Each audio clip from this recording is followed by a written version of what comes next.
I'm going to be using a swivel kit, no housing, from Britrest. I'm sure Bearmark do one exactly the same, and they're quite a comprehensive kit when you're doing jobs like this, because it's got just about everything you need, in fact more than you need. Comes with a new top pin, which is handy, but we really don't need it, so that's going back on the shelf because we're going to use the old one.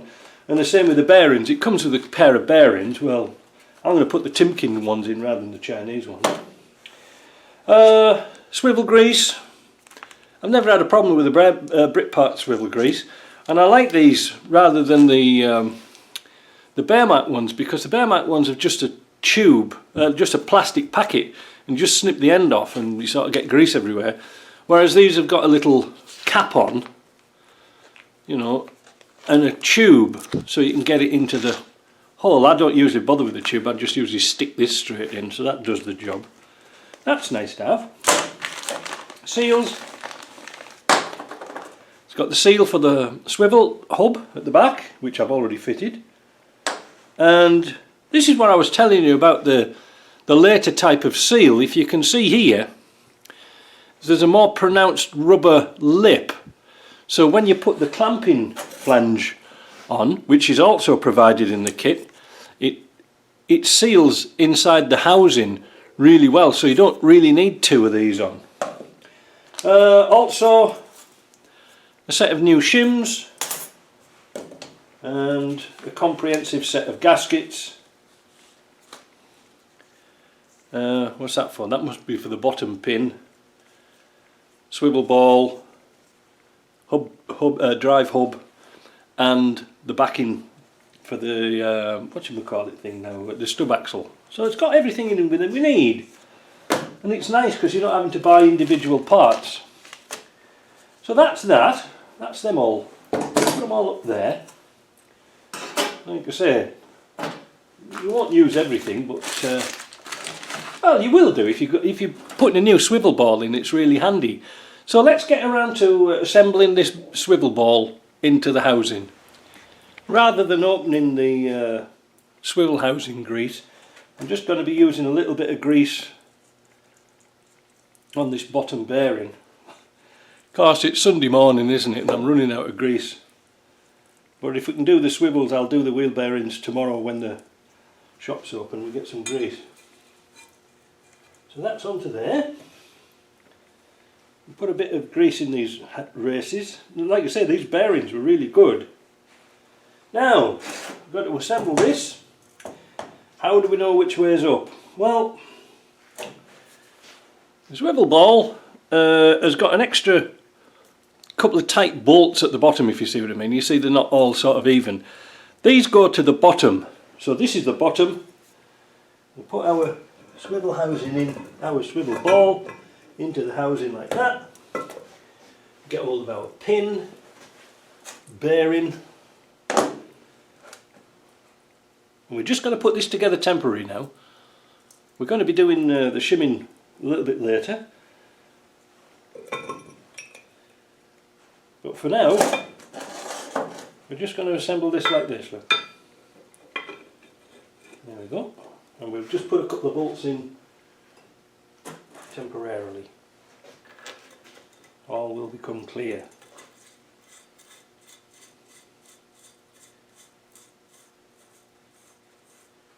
There we go. Now, like I say, I've already put the new seal into there.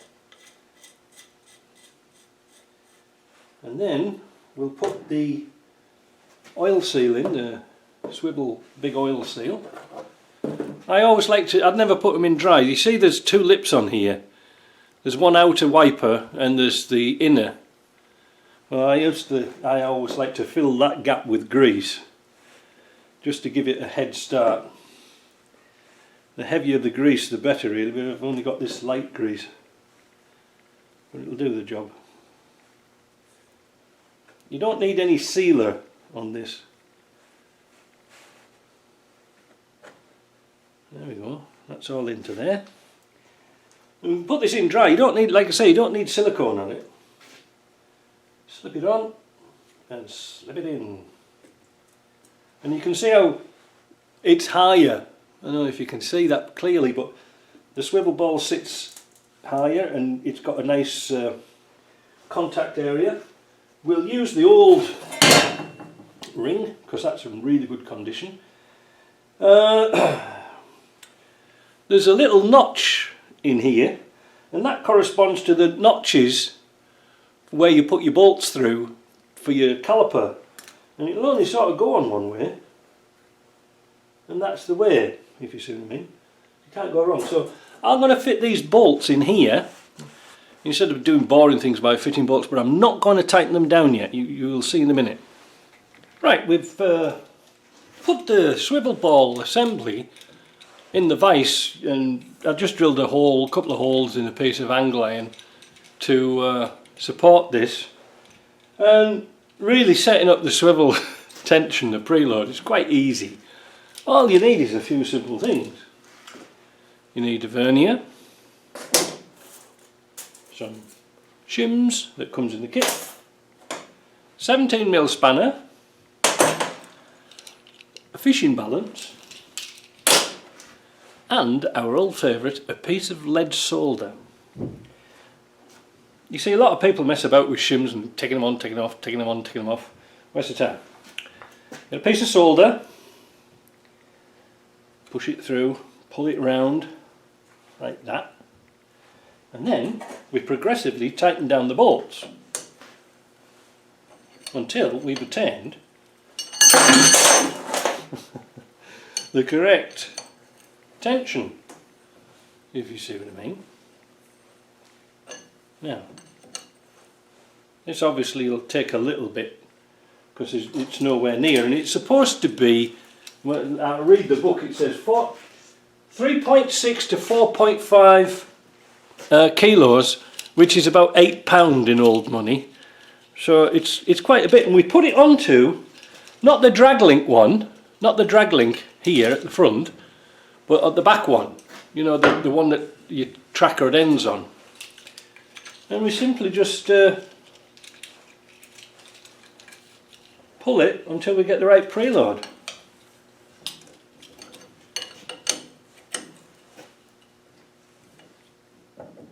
See, that's not right because it's still loose, look.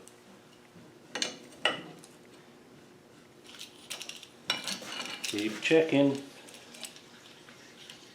See, that's only £4. I'm going to use pounds because my scale's easier to read. Nip it down.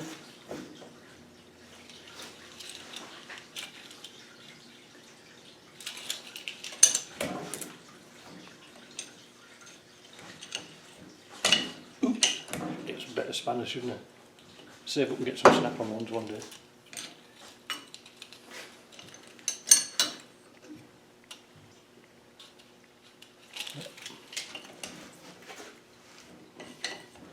You can do this in the vehicle. I just thought I'd set this up here for you because it's easy to see. 5.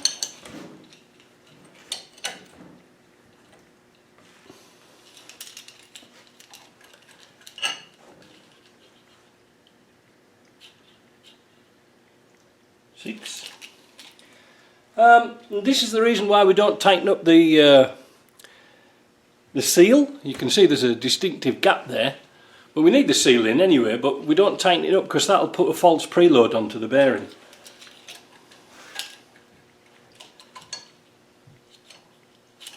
A bit more.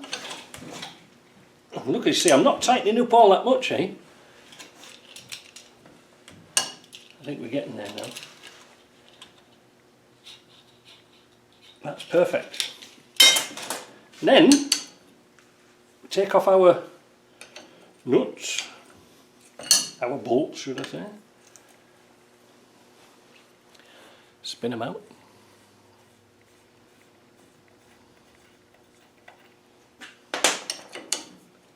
Now it will drop a little bit, but we should be alright because we need to get our solder out again.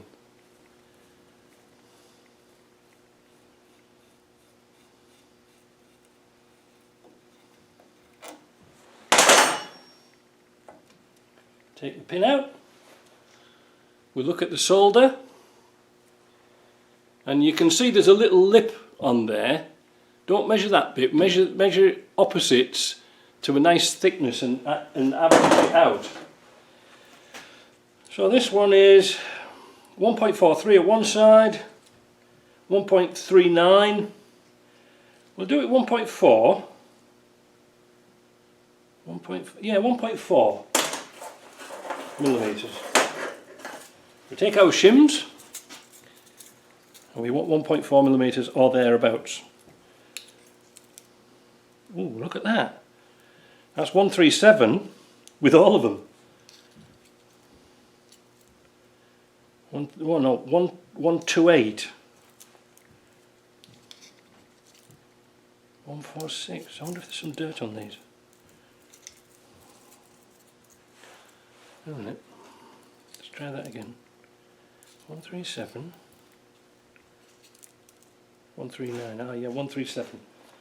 What did I say? 1.14, aren't we? So we need to add a shim.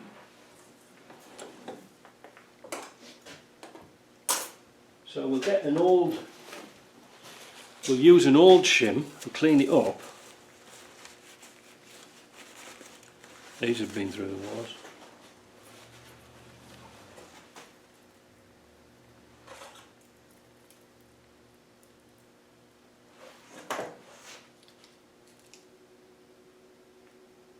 $157.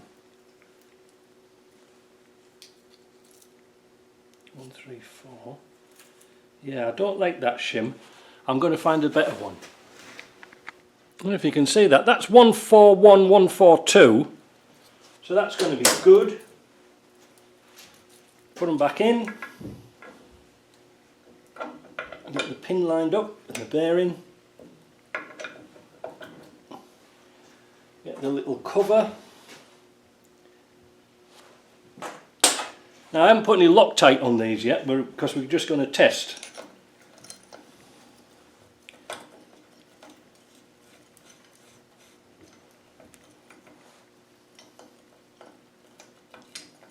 They're a bit fiddly to do, but you know, alright, aren't they? Kind of easy. It's easy to do it here on the bench and on the car.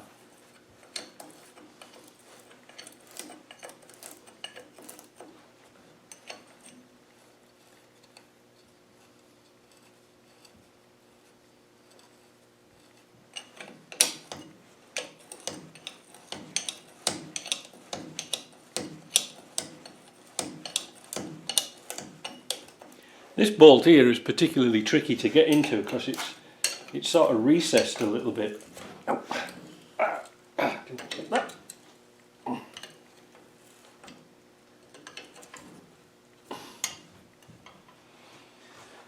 And what have we got here? We have exactly £8. Job done. Alright, so that's the easy way to do it. I'm going to take these bolts out and torque them down to the correct tension. I'm going to wash out these with a bit of brake cleaner, Loctite, torque them down, job done. I thought I'd add a little bit more onto this. Once I've Loctited the bolts down and tightened them down, remember we had £8 on here. Well, now we're going to tighten down progressively the oil seal at the back.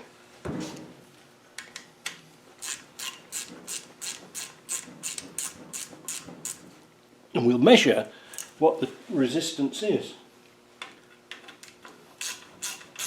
Resistance is futile.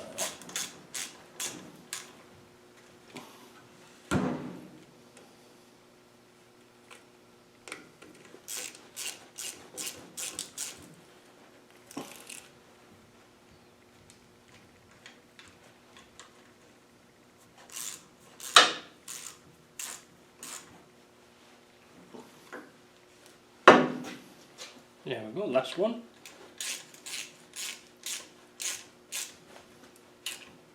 There we go. Doesn't have to be monster tight, you know. Right, let's measure it now.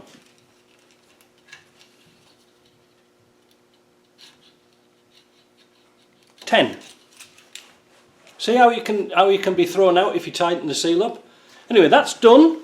Kind of happy with that.